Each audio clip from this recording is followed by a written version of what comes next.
self-compassion training. Super excited to bring this here. And if you're in Facebook, the link should be a previous comment to a worksheet. If you're in Zoom, then the link will be in the chat. So thanks for showing up. I'm excited to be here. And I just want to first start off by acknowledging that we might be more open to compassion these days because of COVID. We know a lot of us are hurting. A lot of people are hurting right now. We all know this. And we all know there's nothing we can do about it, pretty much. You know, you can sleep better and take care of yourself and hopefully minimize your chances. But there might be this sort of helpless feeling. And hopefully a theme of this conversation will be an acceptance of things that are not within your control.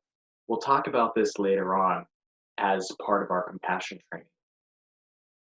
So this is going to go like this. We're going to start off with the 3 aspects of compassion. We'll do some exercises. And then what we'll do is transition. The 3rd aspect of compassion leads beautifully into what you cannot control. Ariel.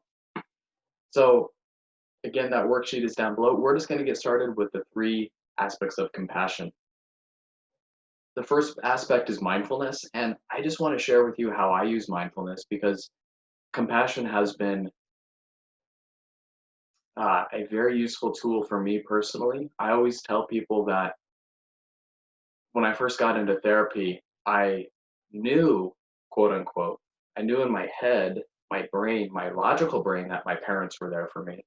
You know, we had dinner and they never really yelled at me or taunted me or, you know, was never abuse or anything. So I felt like I knew they loved me, but when I got into therapy, I realized I never felt their love. They're very analytical. And so for me,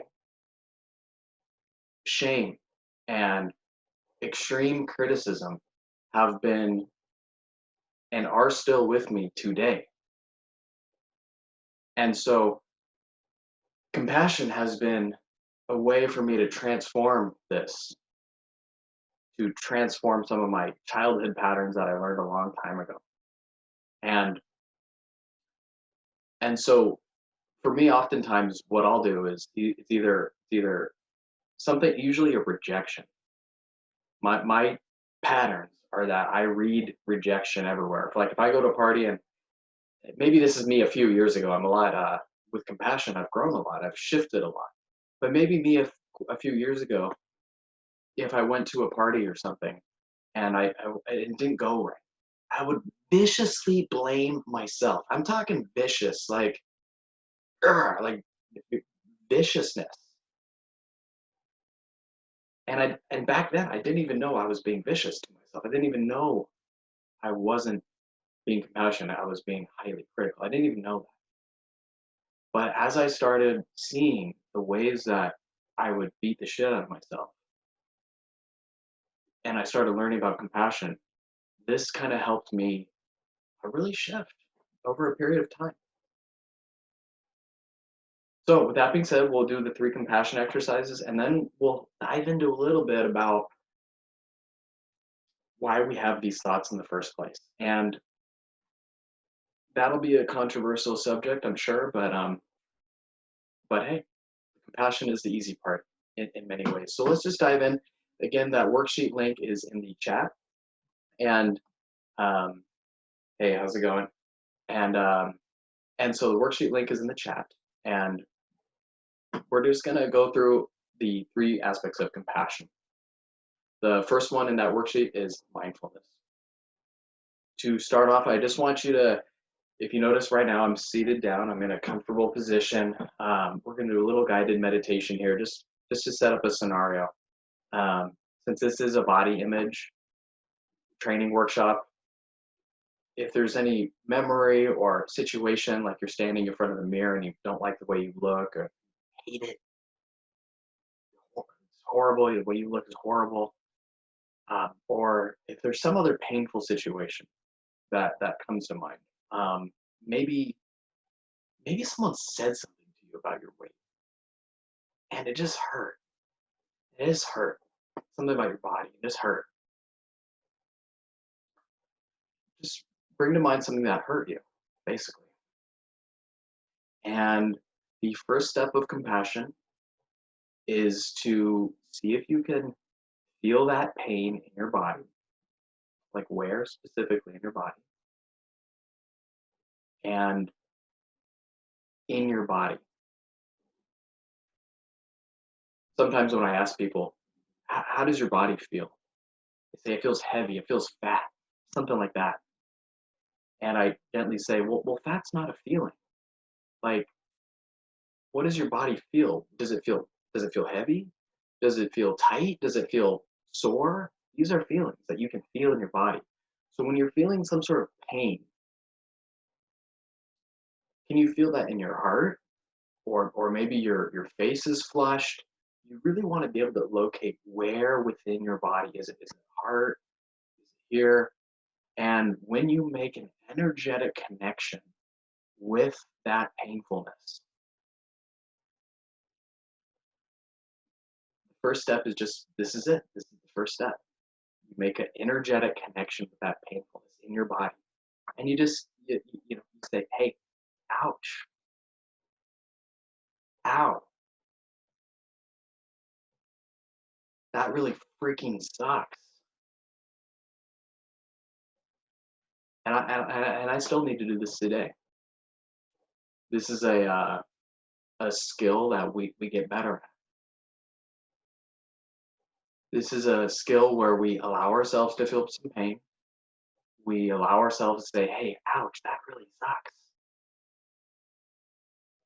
The alternative, of course, like what I used to do for so long, and I still will fall into these patterns today. It's I still catch myself, but it's been transformative, But sometimes I'll catch myself thinking, God, dude, like you're so awkward, like you're so weird, you're so like you got to do something to make things right because you screwed it up and like you're weird and you're not going to be accepted.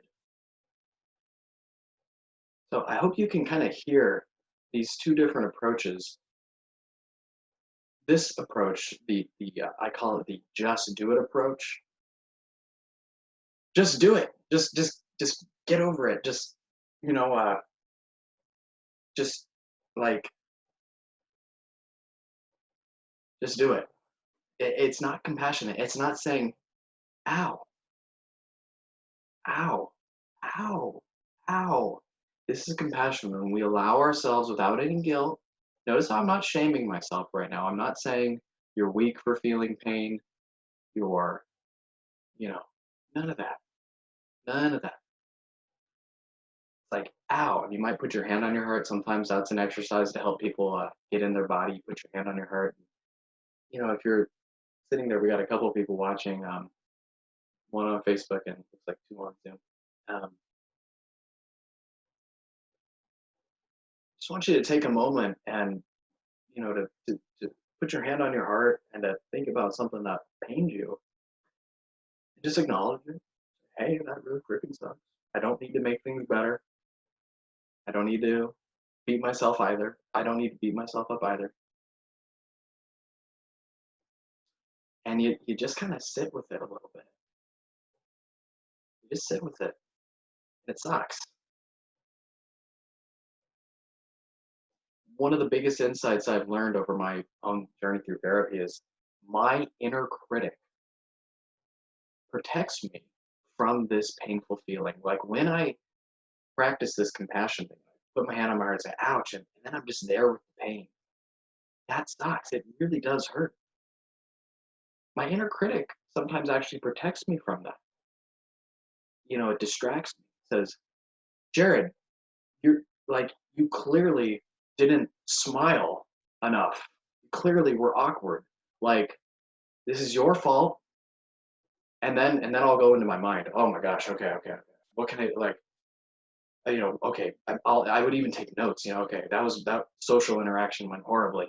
let me think about how I can improve it next time, right? Like, and you can see sort of hopefully that this thinking and this like it's your fault, this distracts me and gets me productive. It feels like I'm achieving something.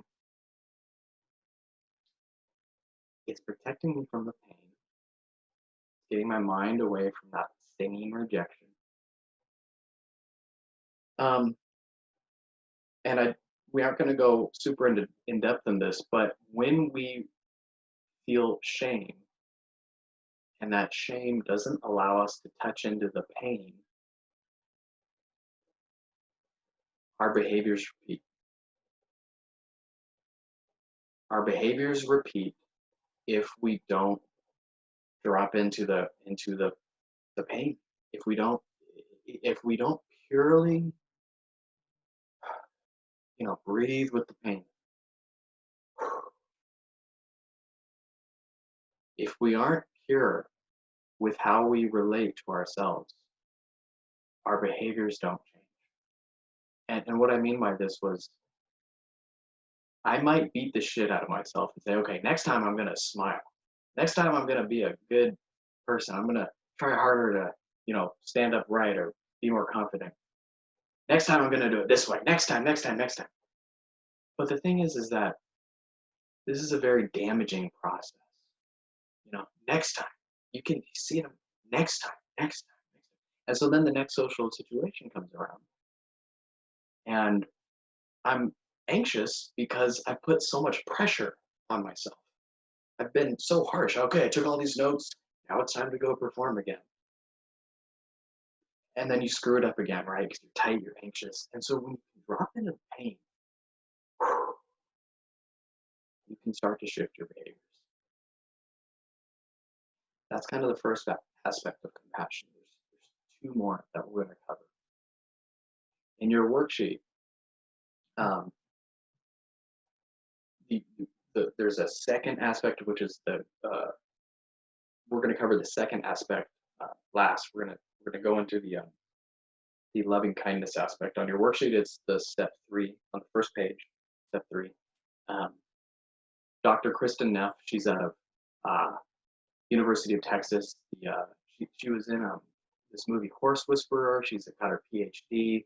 She started selfcompassion.org, done a ton of research, a real pioneer in the field of self-compassion. And she's a wonderful woman too. When I was applying to my graduate school, I emailed her and she's like a celebrity kind of researcher. I didn't expect a reply back, especially for someone who was just not even in her program and hadn't even applied. But she replied back and I've always really been grateful for her to this day. But in her model of self-compassion and these loving kindness phrases. So first we drop into the body, we feel the pain in our body, and then these next things are saying kind words to yourself. So first we say ow, ow, shit, that comment, that failure, that that thing I had, it really hurt. Ow, shit,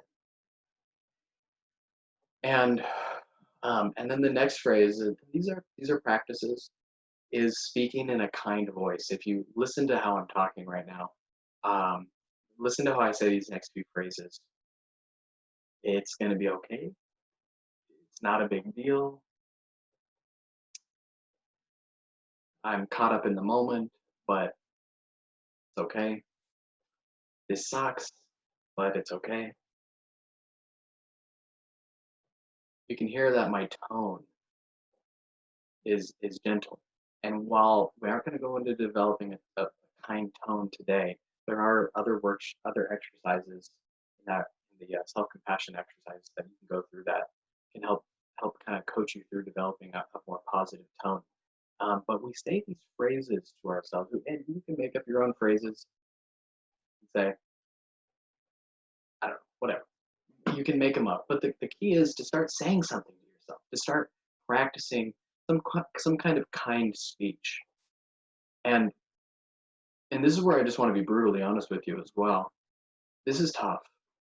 Um, I got into therapy 5 years ago, and 5 years before that, I was already well on my way, and I'd been living as a monk and practicing compassion. This stuff takes a while. When you first sit there with pain, um, and you try to practice these phrases and so forth, these compassionate practices, it might feel like a totally out of balance scale. You start sitting there and you practice compassion, and this is what my experiences was too. It's like you try it, right? It's like, okay, instead of beating the fuck out of myself, instead of being a vicious asshole to myself, and instead of just like ruminating in my head about shit, you know, I'm gonna try to do this compassion thing, whatever. Like I'm gonna try to just do it. Like I don't know how to do it, but I'm just gonna try to sit here. I don't know if I'm doing it right. Okay, okay, everything's gonna be okay. And it feels weird when you first try to practice this different way of being with yourself. It feels very weird. And then there can be all these other thoughts that come up. Oh, you're weak for practicing compassion. You're just let go of this soft stuff and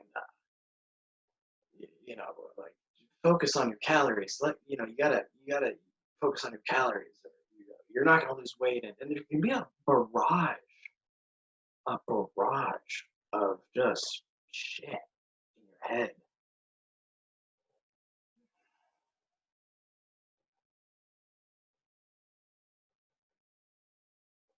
And a couple things when we drop in to compassion and we're making contact with these painful spots and there's just shit going on and it feels overwhelming.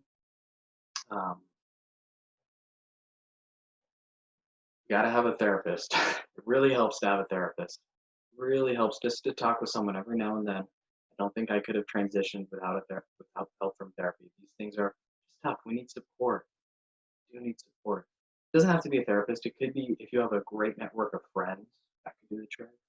But somebody you can talk to, so that's important.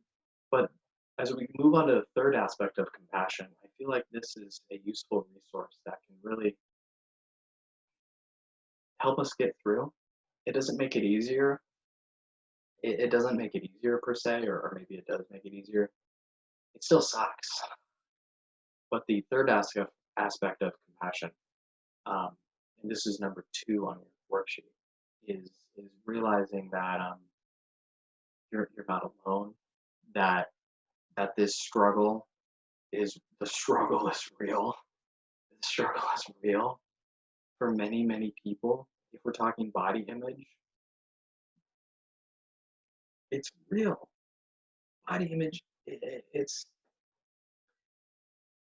pretty much every woman that I've talked to and read the research about too. She's insecure about her body. That sucks. That fucking sucks.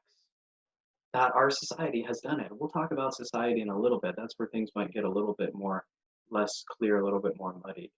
I'll try to present my best viewpoints on it. But for now, whether you're dealing with rejection, whether you're dealing with this body image where you just hate yourself, when you look in the mirror, you just hate your body, um, whether you're dealing with anything, and you put your hands on your heart and try to practice compassion. Say, hey, I love you. I feel like you're really trying. I give you some credit.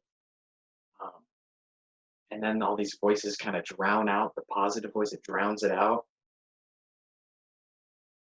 Second, the last one is this is not you. This is not you. There's millions, millions and millions and millions of people. Millions. I mean, in America alone, there's what 330. You know, even if there was 1 million other people that felt exactly the same as you, like 1 million, that's a lot of people. There's a lot of suffering that's going on. A lot of suffering. A lot of suffering. So much suffering. And you're not alone in your suffering. And this can really help with that inner critic, that negative, those thoughts, those those perceptions, those lenses that you put on without even noticing you're putting them on, that are just hating your body. It can help um, trigger this gentleness. This tone thing that I'm talking about, this gentle tone. It's easier said than done. It's for it to actually calm you down, because that's the point of compassion too, is to instead of holding on to all this pain, is to kind of um, to kind of go through it. It's like giving birth almost in some ways. You go through this pain, and then you come out on the other side, and because you haven't changed yourself, like that's what this is about.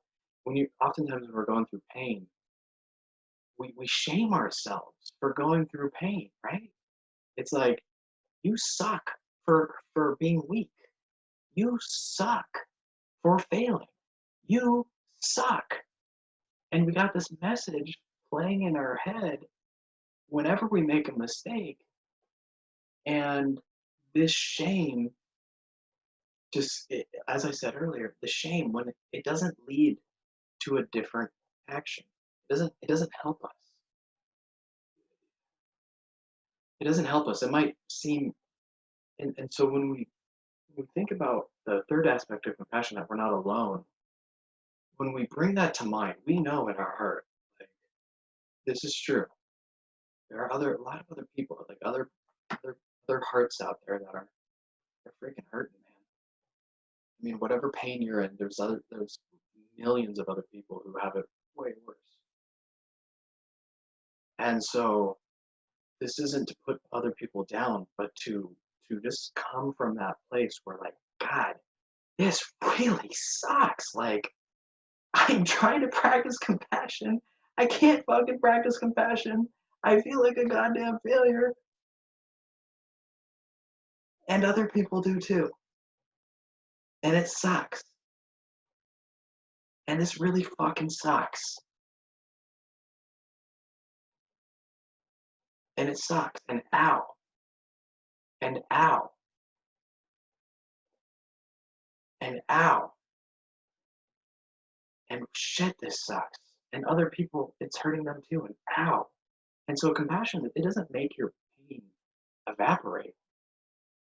No, as I said in the beginning, it makes it worse. It fucking makes it worse. It makes it fucking worse. um, but there's healing. There's healing.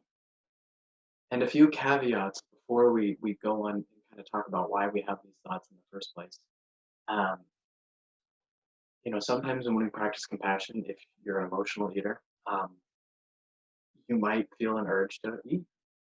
And so, can you practice? Can you not?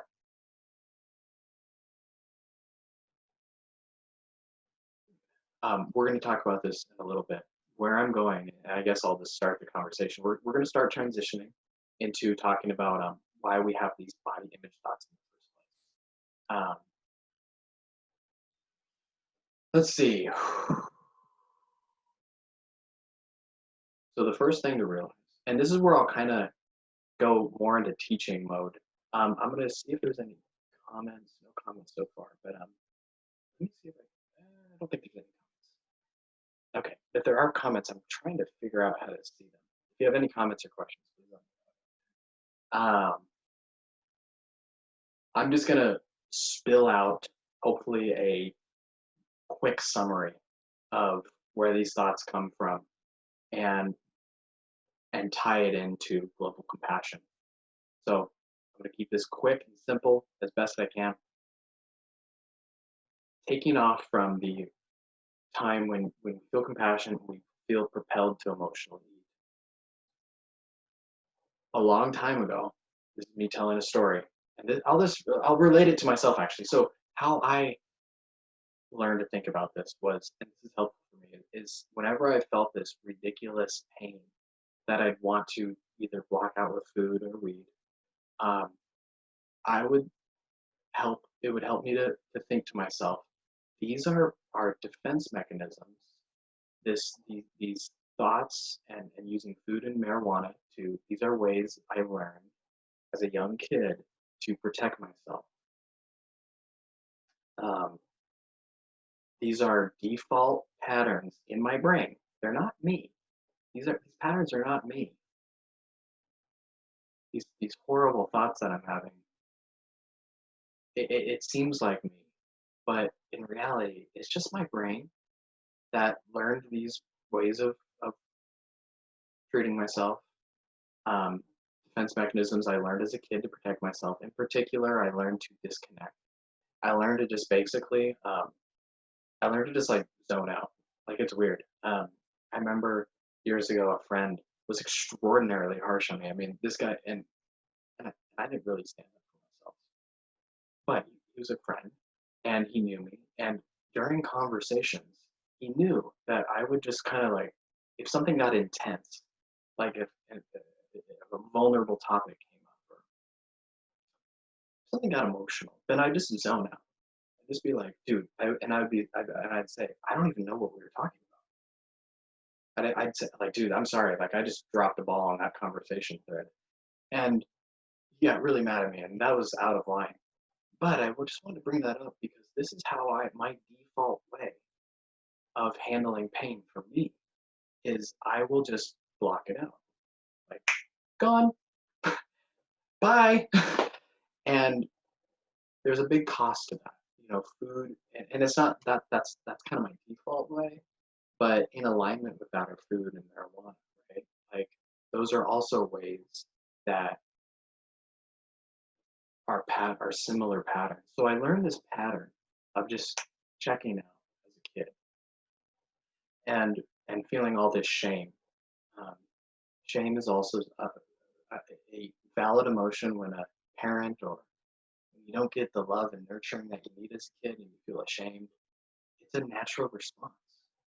Kids blame themselves. And so now it's my job and your job as well that when you are in these moments, it's it's it can be very helpful to think this isn't me. This is what I learned. This is what helped me many years ago to feel safe as a kid. Um, this isn't me. These thoughts, these are not my thoughts. It's not my fault. It's not my fault. It's not my fault.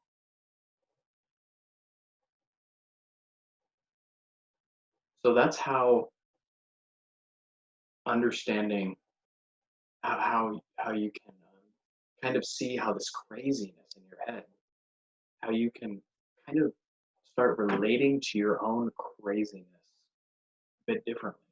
You can start to say, hey, like, let's just say, ow, like, ow, this hurts. I'm going to be okay. This is going to pass. Millions of other people, they're hurting too. And this isn't me. Like, this isn't my fault for thinking this. I learned it somehow. I picked it up somehow, but I didn't choose to learn it. It's not my fault that I'm beating myself up. That can really, really, really, really help realizing that you're the product of your environment. We don't control our circumstances when we're young, and we get a lot of our brain development when we're young, and so we're malleable and we get formed in these fucked up ways. It sucks. It sucks. It sucks. It sucks. And other people, and it sucks for other people. And so, can we be gentle with ourselves because this isn't our fault?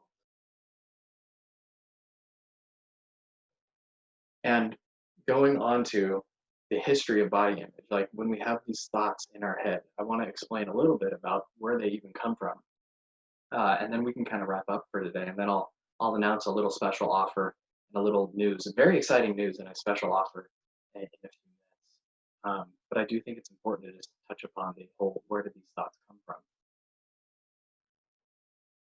So the thoughts that I'm talking about, hopefully, they're the body image thoughts. I gotta get thin. High calorie foods are bad. Low calorie foods are good. Um, or whatever it is. If it's rejection, if it's whatever. Um, okay, here goes. I learned this recently, and this is something that I, as a white, pretty privileged male, I feel like I've been blind to this. So I just want to fess up. Like, I've been kind of blind to the social justice aspects of body image. Um, and I'm not shaming myself, but I've been kind of blind. It's something that I've been researching and learning about over the past few weeks. Is that white guys like me, about 400, 500 years ago, the patriarch, white males had essentially social control, and basically women have natural, a little bit more fat on them, so fat became bad. This is very, very quick history lesson. I can also go into many other aspects which fueled this. For example, um, colonization. When white people began colonizing, they needed a way to justify their superiority. Food became one of those ways where white food was good, other people's food was bad. Um, uh, uh, so the key thing is realizing that for millions of years, fat and having a larger body was good. It was good, it was desirous, it was attractive, it was considered healthy. And only in the last like maybe few hundred years has that shifted. And now fat is bad. In fact, it's shifted way too far. It's crazy. Um, and so basically people start thinking that fat is bad. But it's more of a it's more of a way to it's about power. It's about fucking power. When um in the 1850s there started to be a huge change in immigration started happening in America, at least, and all over the world. But so the white people basically became really concerned about how do we keep ourselves above, the immigrants? How do we keep them down, keep us up? And fat was one way to keep people down. Oh, you're not skinny enough.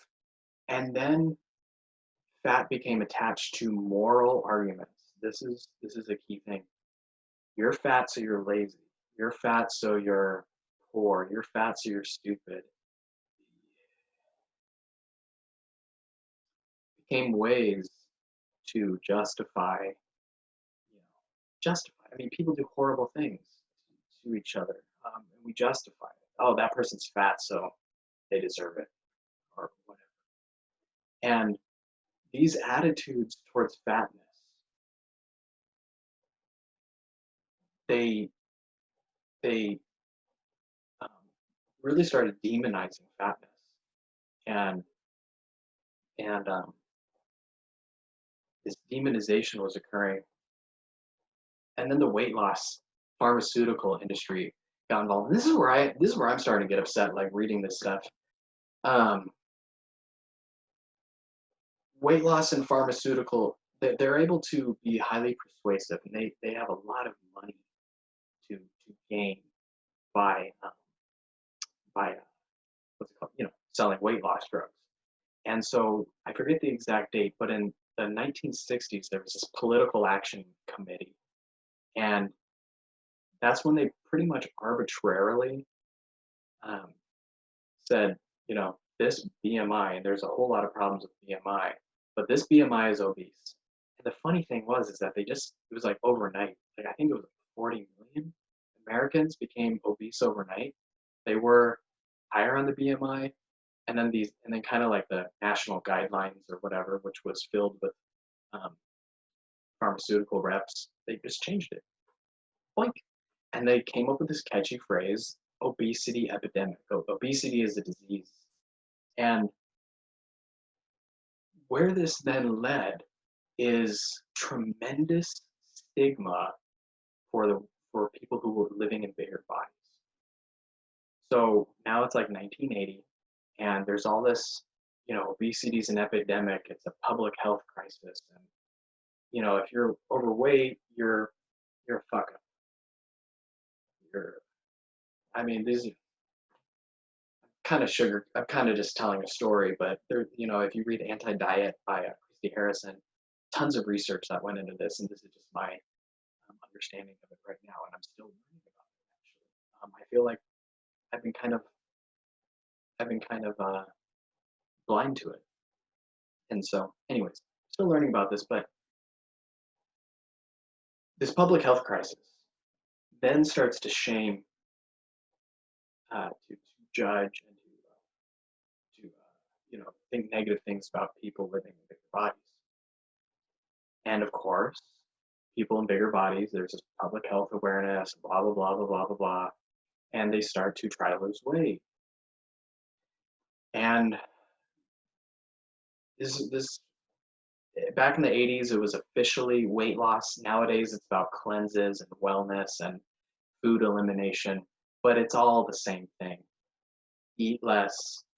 There are certain foods that are good, certain foods that are bad. The weight loss industry sells the foods that are good and demonizes the foods that are bad. It's a huge industry. In America alone, the weight loss industry is worth 600 billion. It's crazy. It's huge. They got a lot of money, and they make money. This is the fucked up part about it. This is why I get mad. And this is why eating enlightenment exists, is because we got to see through this stuff. Like, this is real societal shit, and we're not aware of it. We got to wake up. And these are controversial things for the mainstream part of America. Um, but it's the truth. It's the truth that weight loss companies, Weight Watchers, uh, anything, they need repeat customers. They need people to lose weight, blame themselves, you worthless piece of fat fucking shit for failing the goddamn diet. It's your fault, right? They train people to think that is their fault. And people start developing these patterns of hatred, horrible hatred, horrible hatred. I mean, I'm talking horrible. And and never, ever, ever, ever is the is this idea, it never does thinness. I'll talk about thinness, thin, like, you know, body image, swimsuit models or whatever, thin. There's this notion in our society that thin is gonna, it's called thin privilege. People are becoming more and more aware of it, and aware of fat discrimination. There's this idea that being thin will, you're moral, you're attractive, you'll be happy, disease free. These are things that we all want, right? The weight loss industry is great at, you know, painting a picture that if you lose weight, you'll, all these beautiful things will happen. And this is the, and then of course, if you're fat, you're you're lazy. It's your responsibility.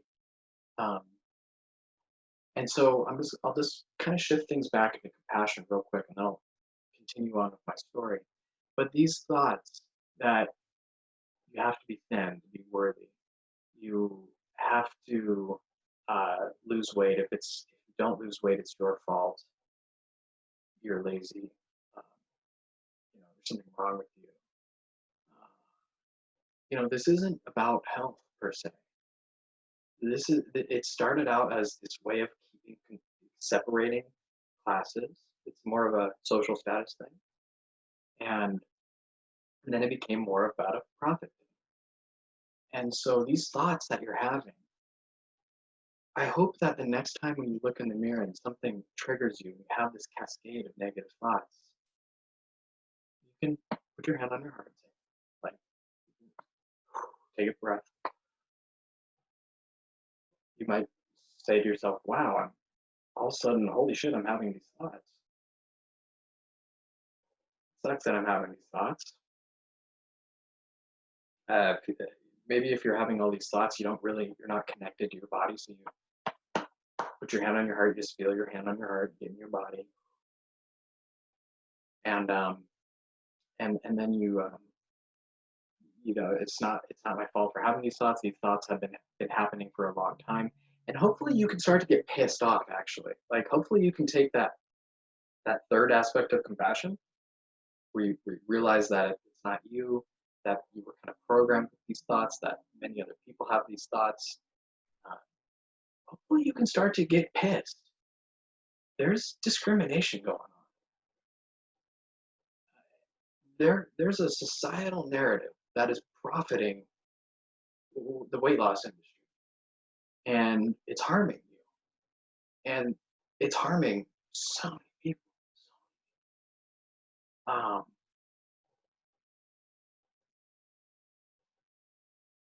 but hopefully you can kind of tap into a sense of anger. Anger. Most of the clients I help are women, and women are supposed to be whatever, not angry, very be passive aggressive, but don't show it, right? And and I want you to be a little bit pissed off right now, like, if you feel comfortable with that. Is like through media, doctors, our whole society. Like this is an eating enlightenment. This is what I mean, like, eating enlightenment. Like our whole society is blind to this. Everyone is saying, if you have a bigger body, you're not worthy of love. Everyone's saying that, and there's this brainwashing going on. Um, Brainwashing isn't the right word. Uh, it's categorization. Whether it's racism or sexism, or there's this there's these forces out there, and they're out there, and they're training people. They're propagating, and generations before you have gone through these beliefs where they've learned that fat is bad, and so now you have these beliefs just because these beliefs are in society. Like you come out, you're like a plant that gets sprouted out of society, and the society has all these poisonous beliefs about your body, and now you're stuck with these beliefs and these thoughts, and that sucks. And it's not right either. It's not right. And so hopefully you can kind of tap into a sense of strength there. It's not right that I'm thinking these thoughts. It's not my fault. It's not right either. Like hopefully I can kind of give you a little, I am gonna be kind to myself. Like I am gonna do something different. Like these, like when you really feel some pain and there's no shame around it, like, it's okay to feel pain. And it's this acceptance. It's okay to feel pain. And even if you do get kind of these negative thoughts mixed up in there, these confusing thoughts, it's okay. It's okay. It's okay. Just that for all these reasons, if you didn't learn about it, hope that it's okay. It's not you. It's what you learned. It's what society taught you. And then kind of and seeing um and seeing the truth, which is the weight loss industry. It's all about profit. Even and maybe the wellness industry these days. Even Weight Watchers has now, I believe, Weight Watchers is now just WW. Of course, it's the same program, but they changed their language. We're not about weight loss. It's great if you lose a few pounds and you reach your natural, you eat healthy foods and get your ideal body shape. They aren't talking about weight loss as much. It's more about like wellness, clean eating, um, paleo and keto and all these things. But we're kind of approaching the most controversial thing, and it's very simple to understand actually, but hard to wrap your mind around. There's all these studies that quote unquote show that being big is bad, right? Or we rationalize it. We say if you're have a if you're big or whatever, you're gonna die early or whatever. You're gonna die. That's what whatever. What all these studies have never controlled for is a person living in a bigger body who has not tried to lose weight before and who hasn't been stigmatized. There are people with bigger genes who are just have naturally more curvaceous bodies. And that would have been a beautiful thing earlier on, like a couple hundred years ago. That would have been like, damn, you got good genes, girl. Like, you're lucky you got, bigger hips and thighs and breasts and fat on you. That would have been like, it would have been making people jealous. Um, um, and so, and so, when a woman who's naturally bigger feels this shame for being the way she is, or guy, guys goes for guys too. Tend to work with women more. Um, when there's this shame, that woman or guy tries to lose weight. Tries to lose weight. There's shame, and there's trying to lose weight. And of course, if you're familiar with intuitive eating or health at every size models, the science, um, the real science, is that long-term intentional weight loss backfires. This is where it's hard to wrap your mind around. It basically means letting go of weight loss. I'm just gonna sit there, let that kind of sit in. You might need to listen to me here on these training calls more and more times because it's taken me a long time to get that in my own head, like what that really means. Um, I'll first try to approach this from a health perspective. Um, if you control, there has been studies that look at bigger people who haven't yo-yo dieted. Because yo-yo dieting is horrible. When you lose weight, gain it back, lose weight, gain it back. Um, there have been studies that show that when bigger people who, for whatever reason, they didn't diet, um, they're they're fine. They're fine. They're bigger, but they're usually actually pretty active. They're going hiking. They great friends, partners, high self-esteem. Their blood work is fine. Nothing bad.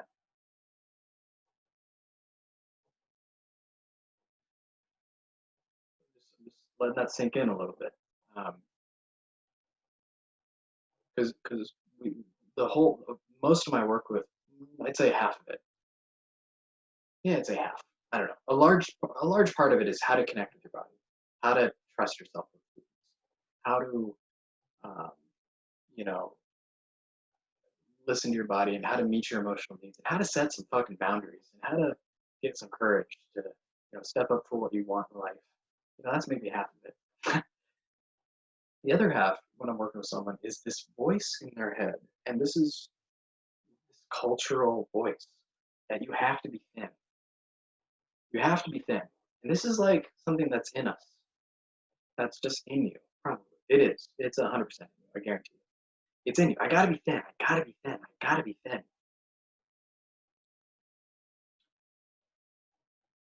And so why this is in eating enlightenment is you're starting to question that. Do I need to be thin? And if I did accept my body, would that be bad? These are real questions to wrestle through. And they're tough questions to wrestle through. Very tough questions to wrestle through. A lot of the times what people will start getting afraid of is, oh gosh, if I did this, I would be unhealthy. Whatever this is in their head. If they didn't try to lose weight, right? If they didn't try to lose weight, then they'd be unhealthy. It's the same fear as compassion, right? If I wasn't vicious to myself, then I wouldn't be productive. Or, if I sit here and just drop into pain and be nice to myself, like that, there's this doubt. This doubt. Well, that's not going to solve anything, right?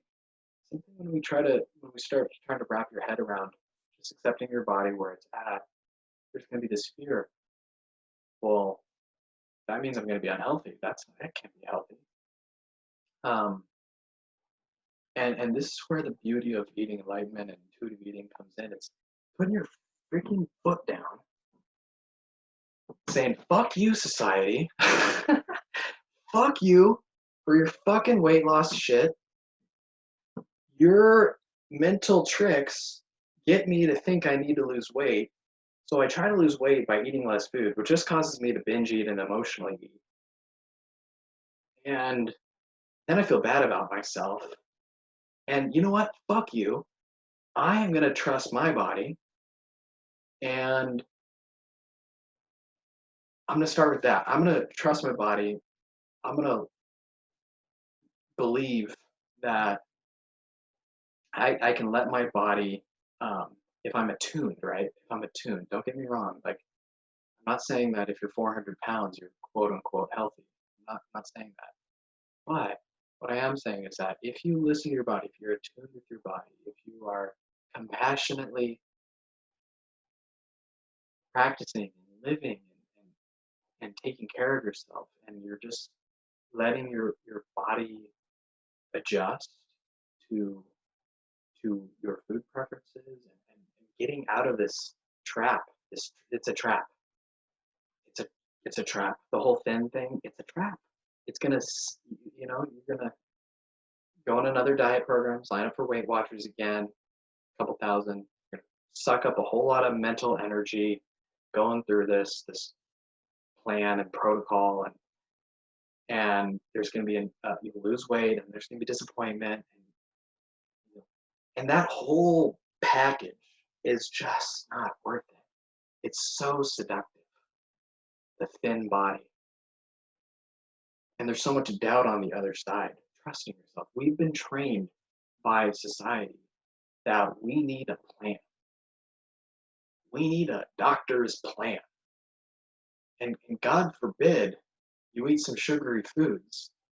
God forbid you eat dirty foods. Only eat clean, low calorie, whole foods.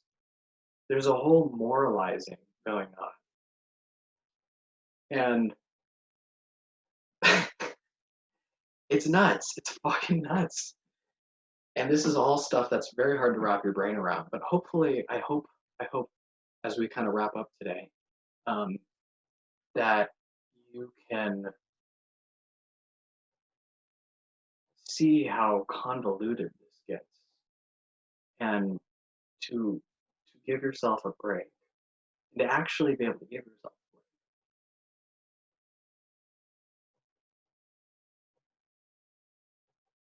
a break. Okay, I feel complete.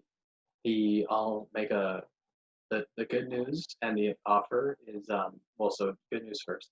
Um, Good news is that I'm going to be doing a live yoga on Sundays. Still figuring out the time.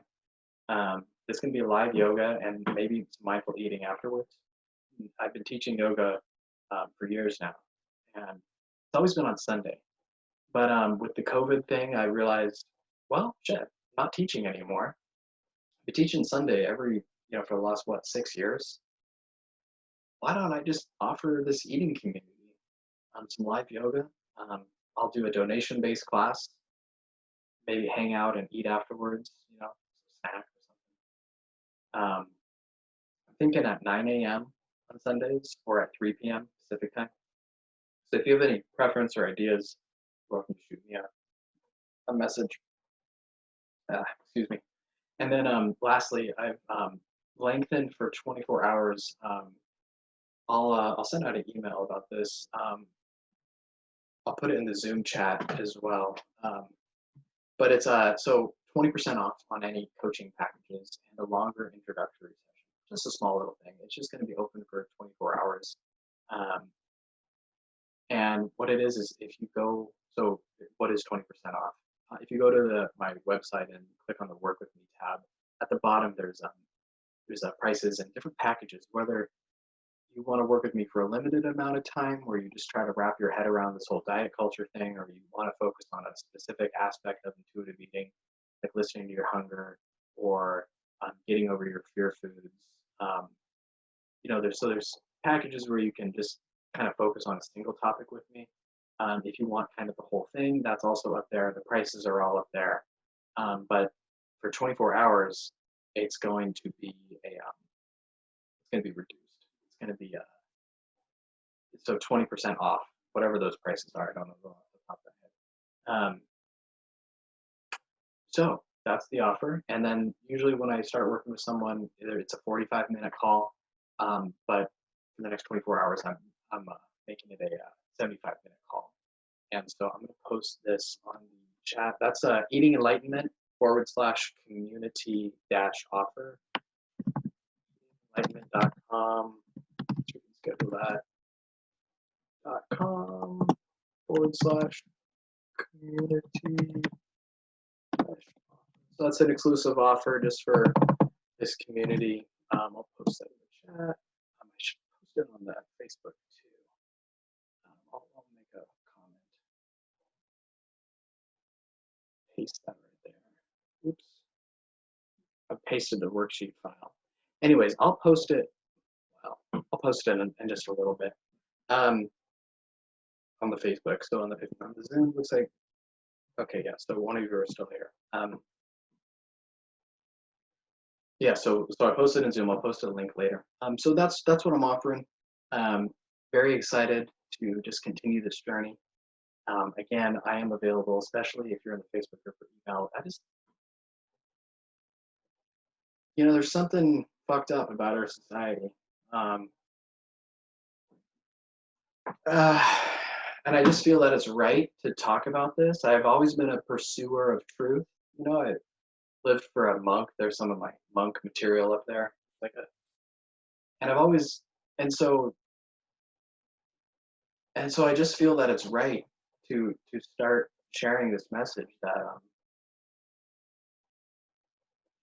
we'll call it enlightenment, but you're okay the way you are. And actually, that's actually true. So we're going to end it at that. Thank you so much for participating. Ariel, thank you. Thank you. And thanks for listening. It really means a lot to me. It does. So thank you. And let's see, I can't tell who else is on Zoom. But anyways, thanks for listening too. And we will wrap it up at that. I'll post the link in the Facebook chat soon. Okay. Bye. Finish. Save.